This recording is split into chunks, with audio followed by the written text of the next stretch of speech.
The rain hammered against the window, a relentless drumbeat that drowned out the world beyond our cramped Brooklyn apartment. I woke to the sound, heart racing, my skin prickling with the sense that something was wrong, terribly wrong. Then I saw it, a folded piece of paper tucked into the seam of my pillow. My name scrawled in Ethan's unmistakable handwriting. I'd known Ethan Carter for 2 years. Ever since we'd both answered a Craigslist ad for a cheap 2-bedroom in Williamsburg. He was 26. A graphic designer with a mop of blonde hair and a laugh that could light up a room. I was 24. A barista by day and an aspiring playwright by night.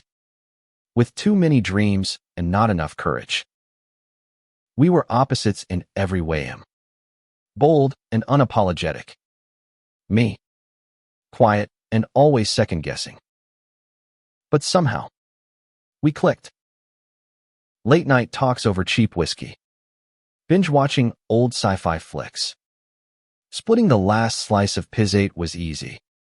Effortless. Until that night. I unfolded the note with trembling fingers. The words blurred under the dim glow of my bedside lamp. I'm sorry. Lucas.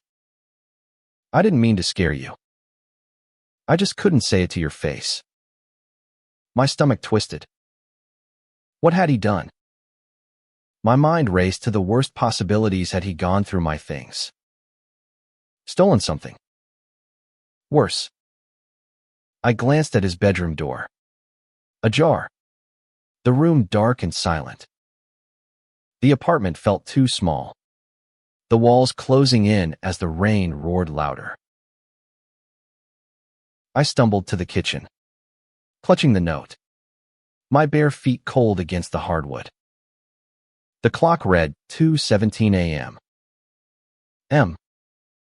Ethan wasn't home. His jacket was gone. His keys missing from the hook by the door. I sank onto the couch, the note still in my hand, and read it again. I've been lying to you, Lucas. Not about everything, but about the one thing that matters most. I'm in love with you.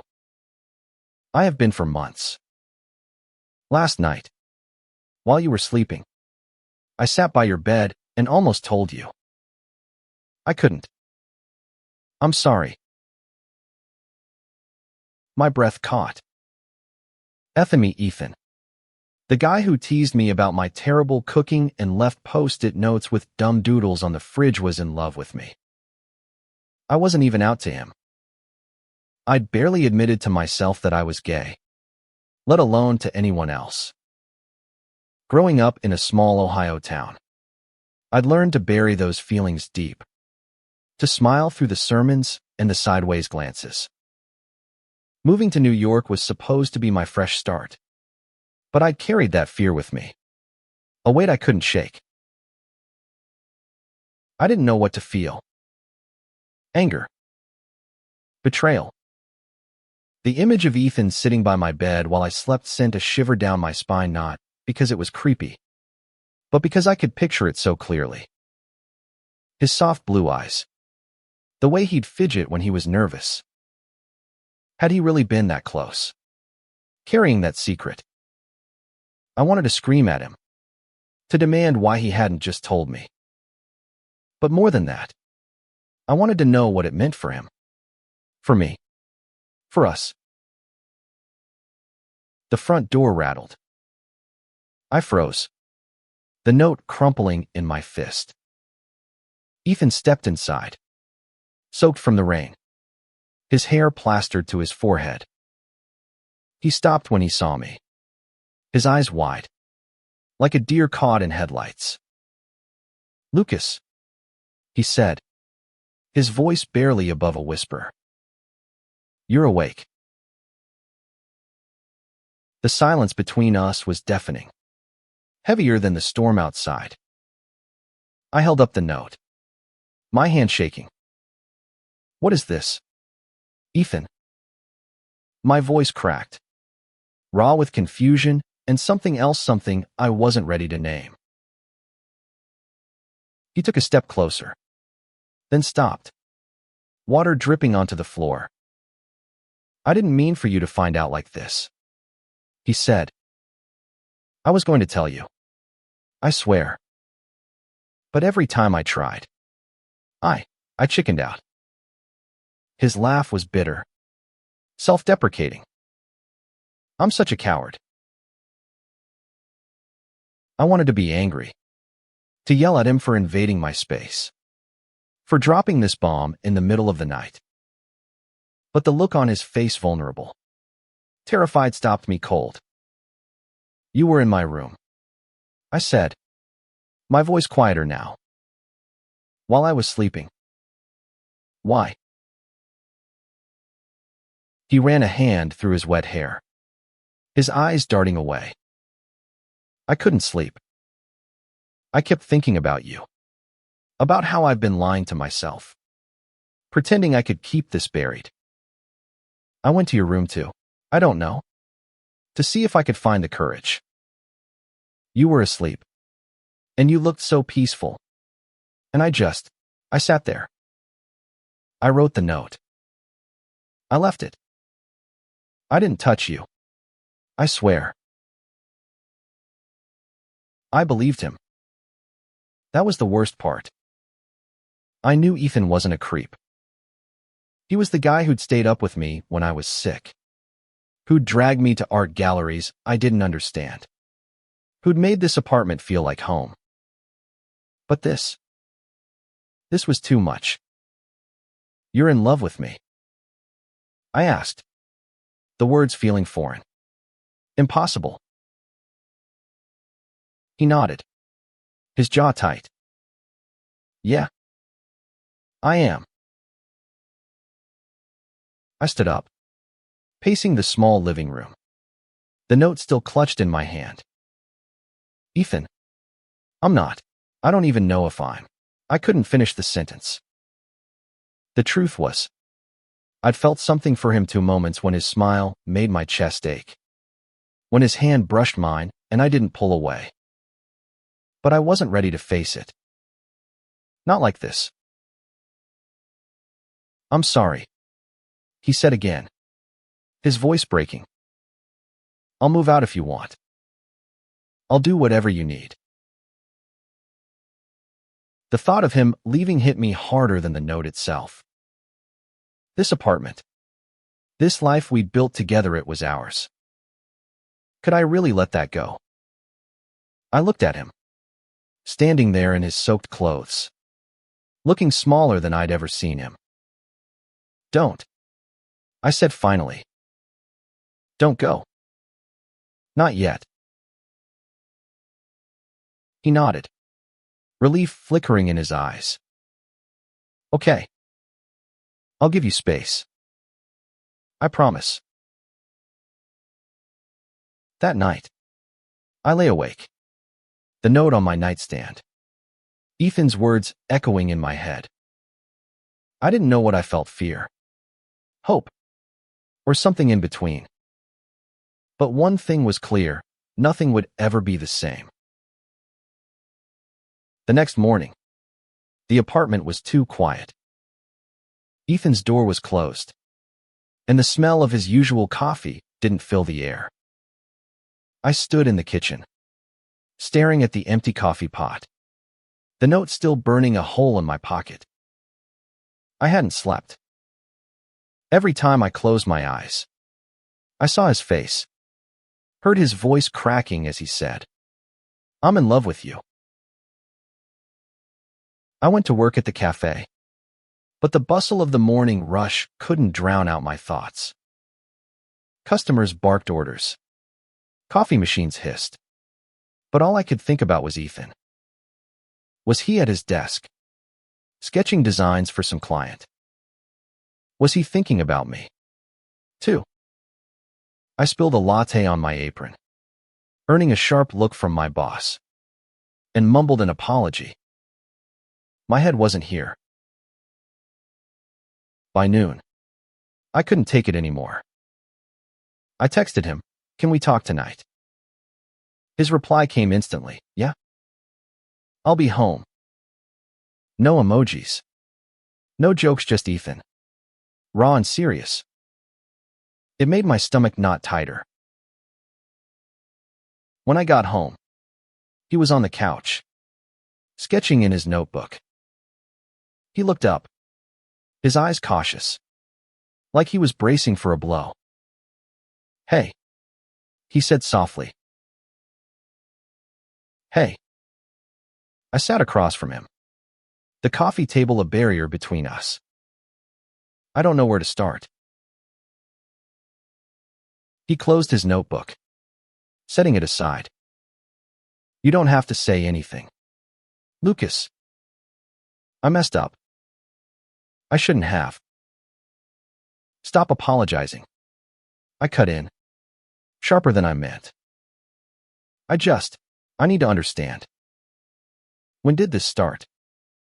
Why me? He leaned back, exhaling. It's been building for a while. Maybe since that night we stayed up talking about your play. The one about the guy who runs from his past. You were so passionate. I don't know. It hit me hard. And then it just kept growing every time we laughed. Every time you left those stupid sticky notes with play quotes on my door.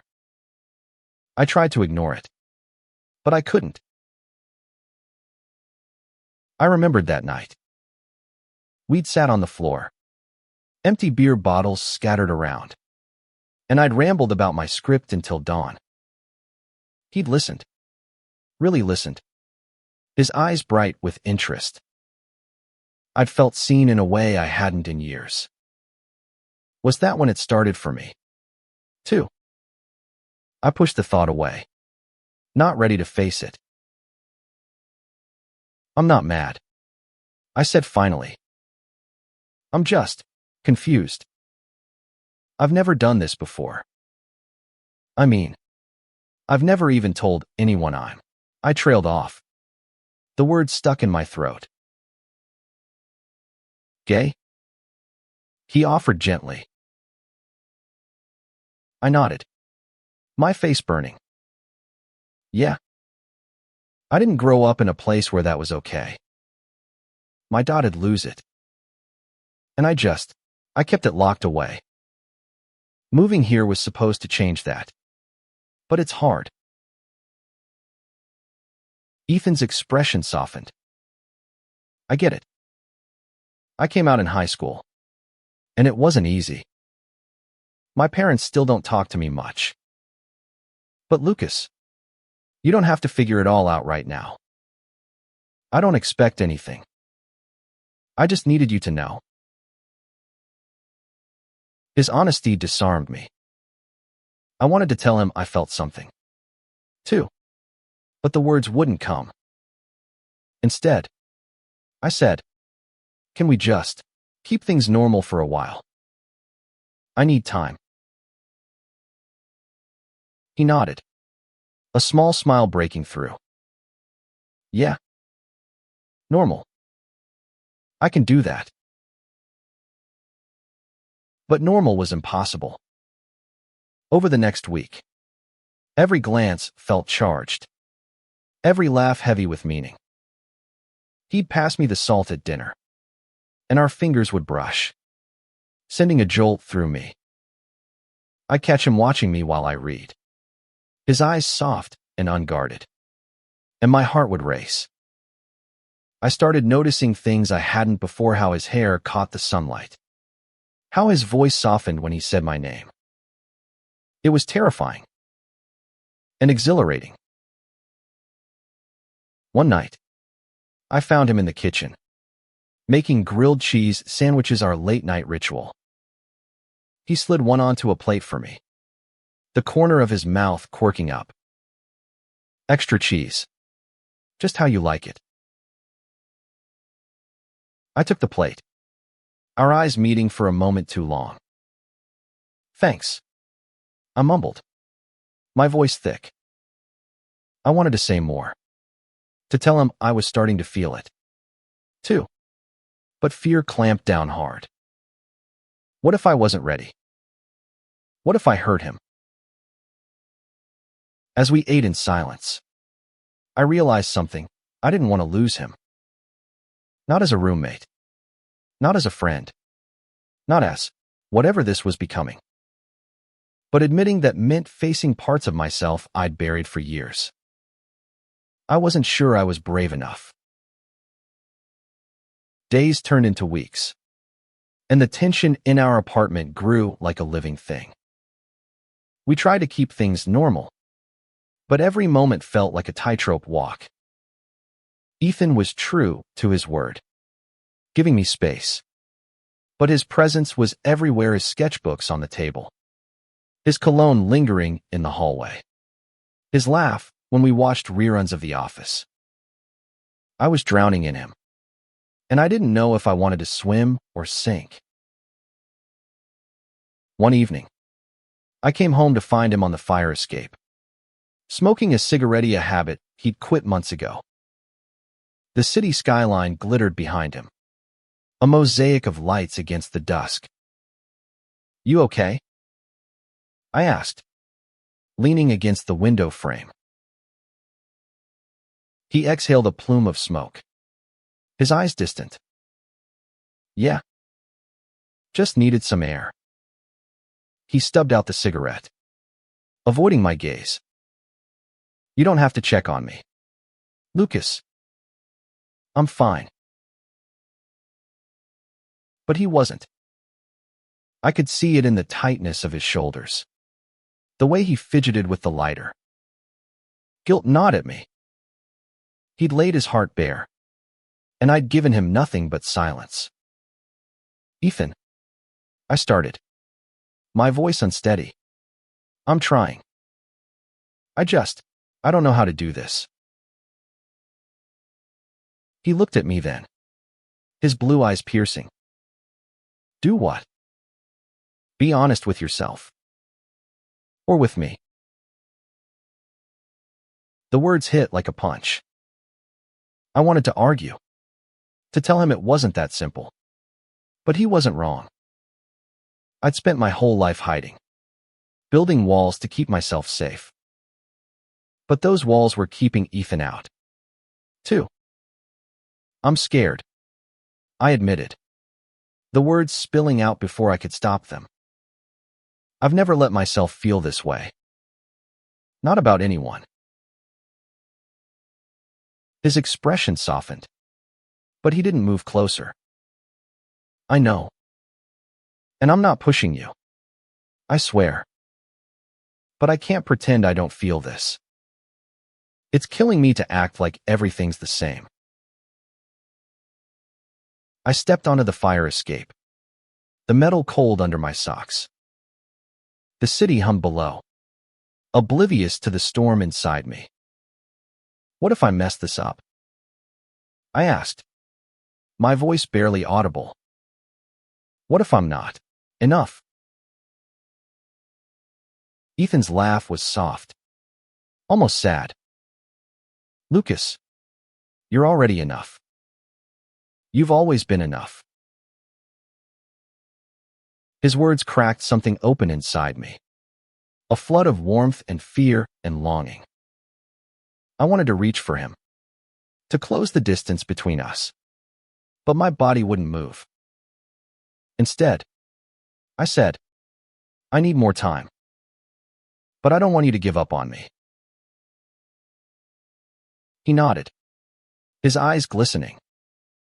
I won't. I promise. The next day, I did something reckless. I called in sick to work and went to a bookstore in the village. One Ethan had mentioned loving. I wandered the aisles, my heart pounding, until I found a copy of Giovanni's Room by James Baldwin. Ethan had talked about it once, how it had helped him come to terms with who he was. I bought it, along with a blank journal, and spent the afternoon in a cafe, reading.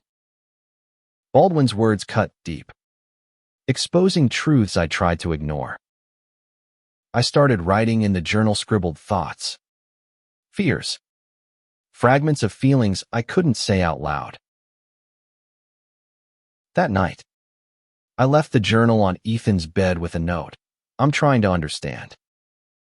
Don't give up on me. When he found it, he didn't say anything, but the look in his eyes hopeful. Grateful said enough. Weeks passed, and we settled into a fragile new rhythm. We talk more. Not just about us, but about everything his art. My writing. Our fears. One night, he showed me a sketch he'd done of me. Asleep on the couch. My glasses crooked and a book on my chest. You looked so peaceful, he said, his voice soft. I wanted to capture it. I stared at the drawing, my throat tight. You see me differently than I see myself, I said. Maybe that's a good thing, he replied, his smile tentative. I was falling for him. I knew it, but admitting it felt like standing on the edge of a cliff. Every step closer to him was a step toward a truth I'd spent years running from. But the more time we spent together, the less I wanted to run. The turning point came on a cold November night. Ethan had landed a big freelance gig, and we decided to celebrate with takeout and a bottle of cheap wine. The apartment was warm, fairy lights casting a soft glow over the living room. We sat cross-legged on the floor, plates of pad thai between us, laughing about a client who'd asked Ethan to design a logo with more vibes. As the night wore on, the wine loosened my tongue. You ever think about where we'll be in 5 years? I asked, swirling the last of my drink. Ethan leaned back on his hands, his eyes thoughtful. Sometimes. I hope I'm still drawing. Maybe with my own studio. And you'll have a play on Broadway. Right. I laughed, shaking my head. Dream big. Huh. Why not? He said, his voice earnest. You're good, Lucas. Really good. I've read your scripts. They're honest. People need that. His words hit me harder than I expected. No one had ever believed in me like that. Not even my family. I set my glass down, my heart pounding. Ethan, I think I'm falling for you.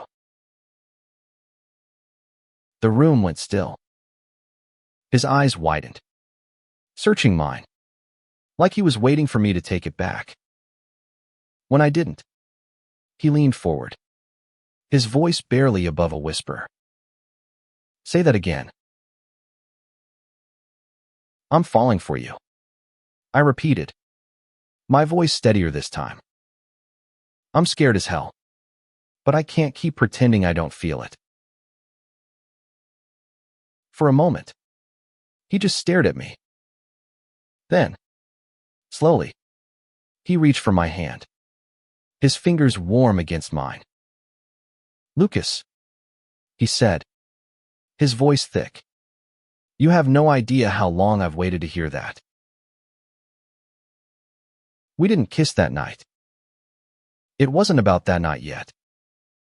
It was about the weight of his hand in mine, the way his thumb traced small circles on my skin. It was about the truth we'd both been too afraid to face. We talked until dawn, about everything and nothing. And for the first time, I felt like I was exactly where I was supposed to be. The next few weeks were a blur of tentative steps. We went on our first real date-a walk through Central Park, bundled up against the winter chill. He held my hand, and I didn't pull away, even when a passerby gave us a look. It was small, but it felt like a victory. At home, we grew bolder cuddling on the couch, stealing glances that turned into lingering touches. I was still scared, still wrestling with the voice in my head that said I wasn't ready. But Ethan's patience made it easier. One night, I showed him a new scene from my play, one I'd written about two men finding each other against the odds. He read it in silence, his eyes glistening when he finished. "This is us," he said, his voice soft. "This is you." I kissed him then. My first real kiss. Clumsy and perfect. His lips were warm, his hands gentle as they cupped my face. When we pulled apart, I was trembling, but not from fear. "I'm all in," I whispered. "I want this. I want us." He smiled, his eyes bright. "Me too." But life isn't a fairy tale. A week later, I got a call from my mom. My dad was sick cancer. Stage 3. She wanted me to come home to Ohio for Christmas, to see him. The thought of going back to that small town, where everyone knew everyone and no one knew meant the real me, made my stomach churn. I hadn't told my parents I was gay. How could I, when my dad had once called it a sin? And now, with Ethan in my life, how could I hide who I was? I told Ethan about the call that night, my voice shaking. He listened, his hand on mine, and when I finished, he pulled me into a hug. "You don't have to tell them anything you're not ready for," he said. "But whatever you decide, I'm here." I wanted to believe him, but the fear was back, sharper than ever. Could I face my family and still hold on to the life I was building with Ethan? The train to Ohio felt like a descent into another world. I stared out the window, watching the city fade into snow-dusted fields. Ethan's last words echoing in my head, "I'm here." Always. He'd driven me to the station, his hand lingering on mine before I boarded. I'd wanted to stay, to hide in our apartment where I could be myself. But I couldn't run from this. My dad was dying. I had to go. Home was exactly as I'd left it, same narrow streets, same church steeple looming over the town square. My mom hugged me at the door, her eyes red from crying. My dad was in the living room, thinner than I remembered, an oxygen tube under his nose. "Good to see you, Lucas," he said, his voice weak but warm. I forced a smile, guilt twisting in my gut. I was hiding from him, even now. The first few days were a blur of hospital visits and tense family dinners. My mom fussed over me, asking about New York, my job, my friends. I mentioned Ethan in passing, calling him my roommate. But her questions lingered. Is he a good influence? Are you settling down? I dodged them, my heart racing. Every night, I texted Ethan. His reply's a lifeline. "Miss you. Tell me about Ohio." I told him about the snow, the diner where I used to work. Anything but the truth weighing me down. On Christmas Eve, I sat by my dad's bedside in the hospital. He was asleep, his breathing uneven. I held his hand, the calluses rough against my palm. "I wish I could tell you who I am," I whispered, tears burning my eyes. "I wish you'd understand." When I got back to the house, my mom was waiting. "You're different," Lucas, she said, her voice soft but probing. What's going on with you? I froze. The words I'd rehearsed 100 times stuck in my throat. I'm fine. I lied. But her eyes narrowed. She knew me too well. Talk to me, she said. Please. I don't know what broke Meher's voice. The hospital. The weight of years of silence. I'm gay, Mom, I said, the words tumbling out. And I'm in love with someone. His name's Ethan. The silence was unbearable. Her face crumpled.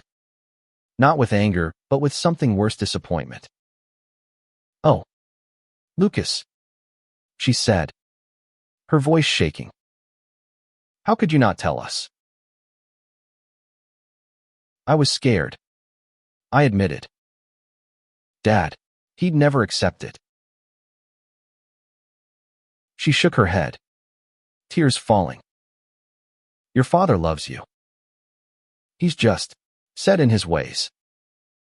Give him time. But time was the one thing we didn't have. The next day, I sat with my dad again, my heart pounding. I didn't tell him everything, but I told him about Ethan, how he made me laugh, how he believed in my dreams. To my surprise, my dad listened, his eyes tired but kind. If he makes you happy, he said finally, that's enough for me. I cried then, harder than I ever had. It wasn't full acceptance, but it was a start. When I called Ethan that night, I told him everything, my voice breaking. I wish you were here, I said. I am, he replied, and I could hear his smile through the phone. In all the ways that matter. I returned to New York a week later, my heart lighter, but still heavy with questions. Ethan was waiting at the station, his grin brighter than the city lights. He pulled me into a hug, and for the first time, I didn't care who saw. I'm proud of you, he whispered. Back at the apartment, we fell into each other's arms, the weight of the past month melting away. I kissed him, long and slow, and it felt like coming home. But the future loomed large of me: Dad's illness, my family's fragile acceptance, the life we were trying to build. Could we make it work? Winter turned to spring, and our apartment became a sanctuary. Ethan and I grew closer, our relationship a delicate dance of trust and discovery. We cooked together, his terrible singing filling the kitchen as we burned pancakes.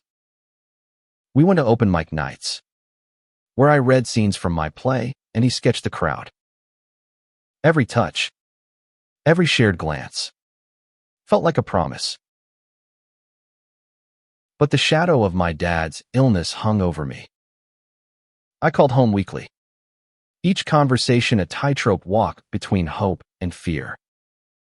My mom was trying, asking about Ethan, but my dad's health was declining. In March, I got the call I'd been dreading. He was in hospice. I booked a train ticket that night. Ethan insisted on coming with me. You don't have to do this alone, he said, packing a bag before I could argue. The train ride was quiet, his hand in mine the only thing keeping me grounded. When we arrived in Ohio, my mom hugged Ethan like he was family, but I saw the strain in her smile. My dad was too weak to talk much, but when he saw Ethan, he managed a nod. Take care of him, he said, his voice barely audible. Those words broke me. I spent hours by his bedside, telling him about my life, my dreams. Ethan. He listened, his hand squeezing mine weakly. When he passed a week later, I was there, Ethan's arm around me. The grief was overwhelming, but Ethan's presence made it bearable.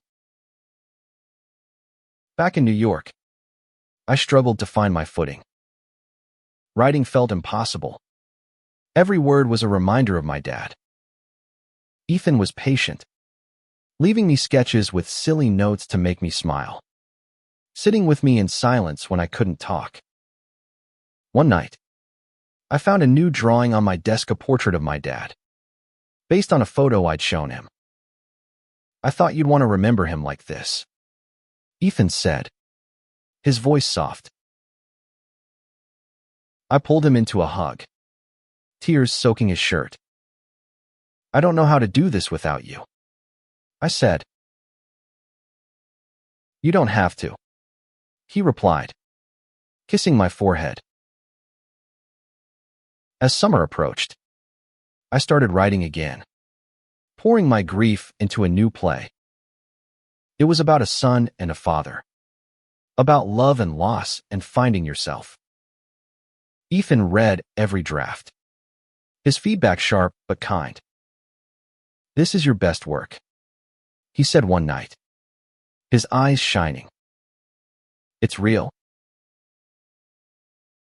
I submitted the play to a local theater festival, not expecting much. To my shock, it was accepted. The night of the reading, I stood backstage, my heart pounding. Ethan was in the front row, his smile a beacon. The actors brought my words to life, and when the audience applauded, I felt my dad's presence, like he was proud of me. After the show, Ethan pulled me into a kiss, right there in the theater lobby. You did it, he said, his voice thick with emotion. We did it, I corrected, and for the first time, I believed it. But life had more challenges waiting. Ethan got an offer for a dream job in San Francisco, a lead designer position at a tech startup. It was everything he'd worked for, but it meant leaving New York. Leaving me. I don't know what to do, he said one night, his voice breaking. I don't want to lose you, but this job. I felt the world tilt. I just found him, found myself. Could I let him go? Or could I follow him, leaving the city that had shaped us?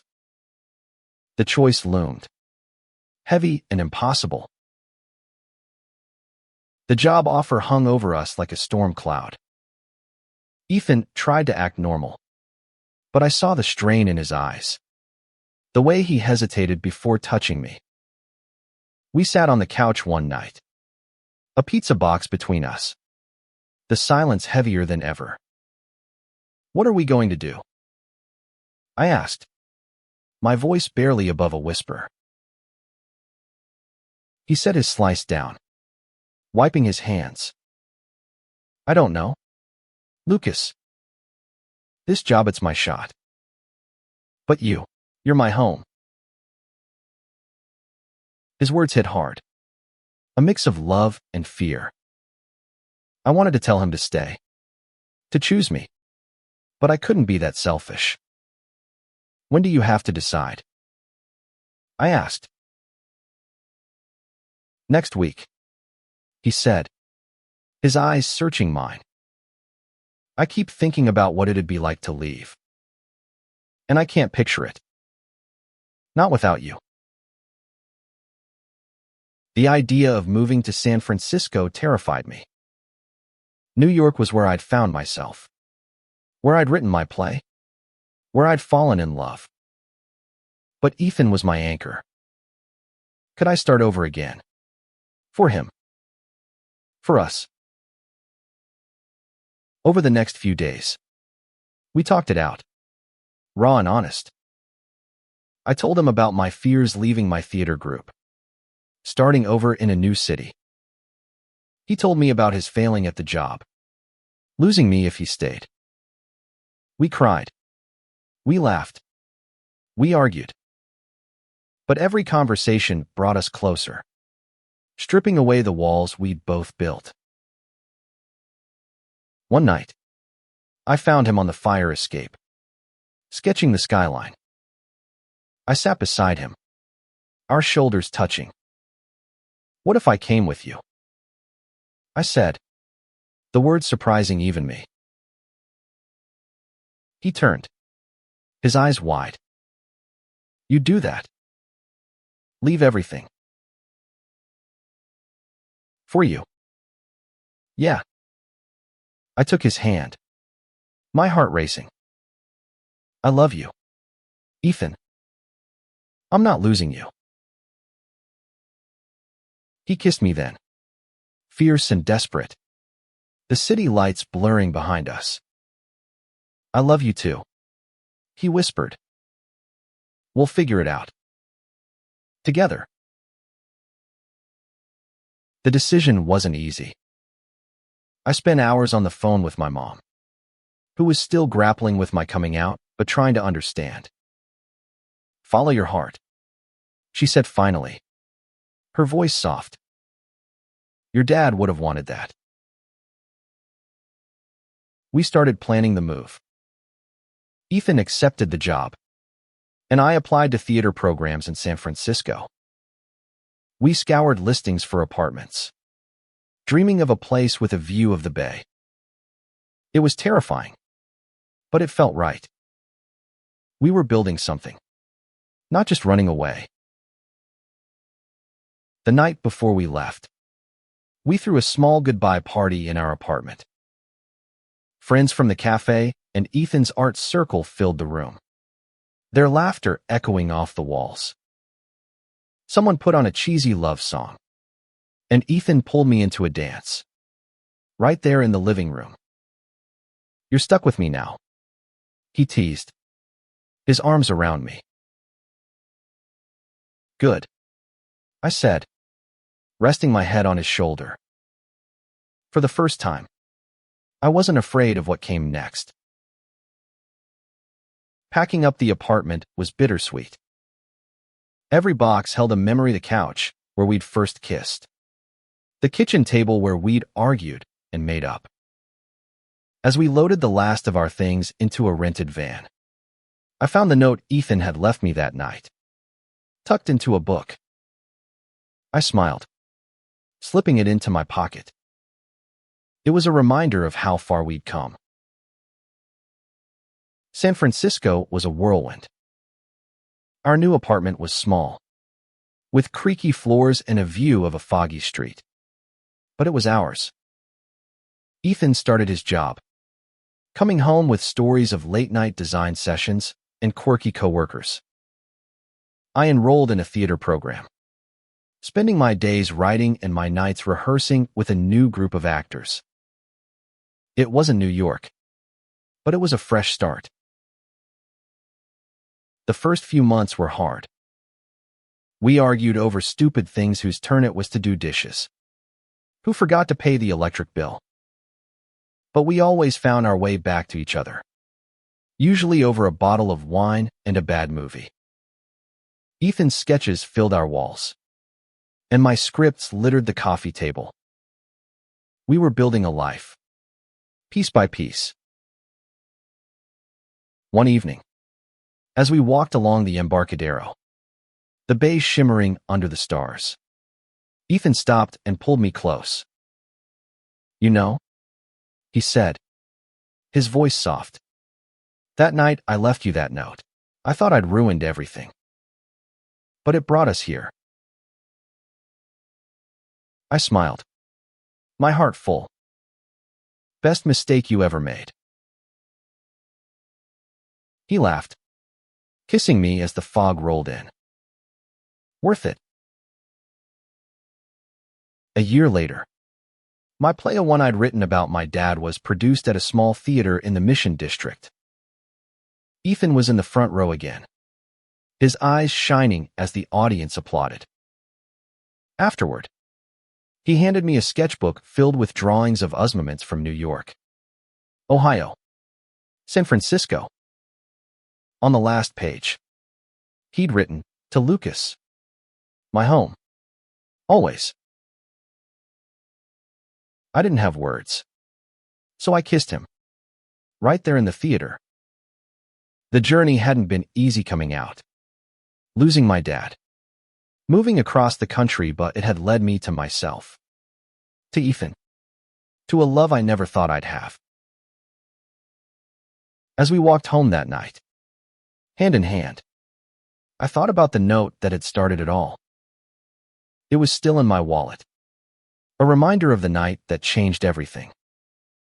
We weren't perfect, and the world wasn't always kind, but we had each other, and that was enough.